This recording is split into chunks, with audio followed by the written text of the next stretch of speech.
Guys, నేను ఇవాళ అయితే చాలా సింపుల్ అండ్ టేస్టీగా ఉండే చికెన్ కర్రీ చేయబోతున్నాను అనమాట. సో ఫస్ట్ గ్యాస్ వెలిగించుకొని దాని మీద ఒక కుక్కర్ అయితే పెట్టుకోవాలన్నమాట. కొద్దిగా ఆయిల్ వేసుకోవాలి. ఆయిల్ హీట్ అయింది. ఫస్ట్ అయితే ఆనియన్స్ వేస్తున్నా. ఆనియన్స్ వేగాయి. ఇప్పుడు టమోటా పచ్చిమిర్చి వేసుకుందాం. సో ఇప్పుడు 1 kg చికెన్ అయితే వేసుకుందాం. ఇప్పుడు ధనియాల పొడి, కారం పొడి, గరం మసాలా, చికెన్ మసాలా, ఉప్పు అన్నీ వేసేస్తున్నాను అనమాట. అల్లం వెల్లుల్లి పేస్ట్.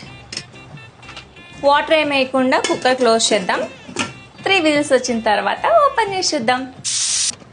బాగా ఉడికింది. మనం ఎలాంటి వాటర్ పోలేదు. మొత్తం వాటర్ అంతా చికెన్లోదే. వేడి వేడి చికెన్, వేడి వేడి అన్నం. సో బాగా కాలుతుంది. నాకు ఎక్కువగా లివర్ ఎక్కువ ఉంటే చాలా ఇష్టం చికెన్లో. అదే పనిగా ఒక 250 grams వేయించుకున్నాం అనమాట. నూనె ఊరిపోతుంది. సూపర్ ఉంది అసలు. మీరు కూడా ఈ రెసిపీని ట్రై చేసి ఎలా ఉందో కామెంట్ సెక్షన్లో కామెంట్ చేయండి. అలాగే సబ్స్క్రైబ్ చేసుకోండి. బాయ్.